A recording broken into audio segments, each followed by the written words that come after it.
wishing each of you a blessed, happy, joyous Janmashtami, full of Krishna energy.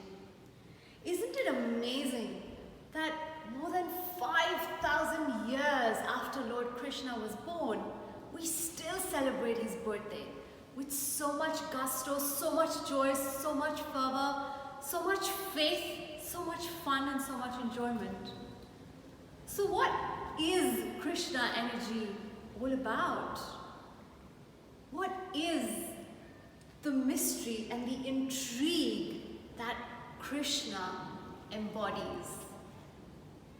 We've all heard the term Krishna Leela, his playfulness, his mischievousness, which is so endearing to all of us. The stories of his childhood, stories of supernatural morality, stories of how he was the most magnificent strategist in the great war of the Mahabharata. But Krishna Leela really means when you're able to see beyond the mask of the other. You are really able to pierce through the mask in the most telling way and see where the intent of the person lies. And when Krishna is able to do that, he smiles his Krishna smile. He takes life playfully. He does not take life seriously, but that does not mean that he doesn't take life sincerely. Let Krishna Leela be a metaphor that reminds us while we take life sincerely, we understand the roles we play that become our masks, and that these roles are not really the essence of each of us.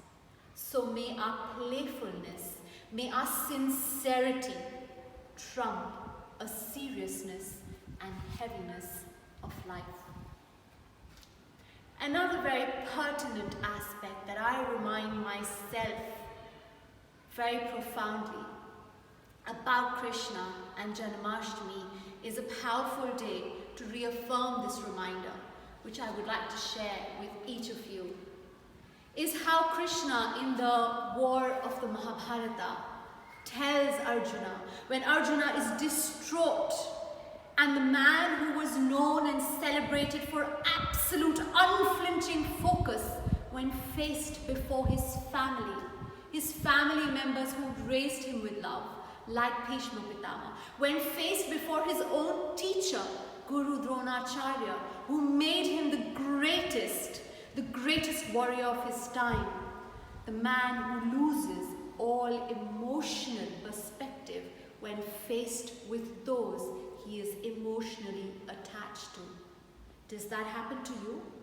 I for sure have been through it, where I have lost emotional perspective when I am faced with those I love closely, dearly, with those I am attached with, and when they come to the point of hurtful behavior, words, thoughts, deed, and intent.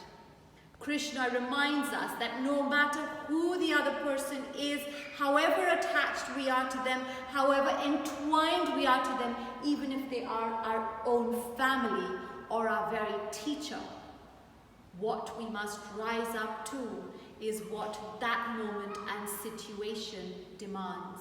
If our dharma demands that we need to rise up and face them, for they are not in the right camp, then that's what we must do.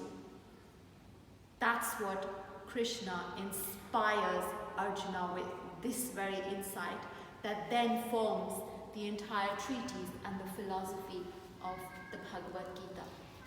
There is so much to share about Krishna.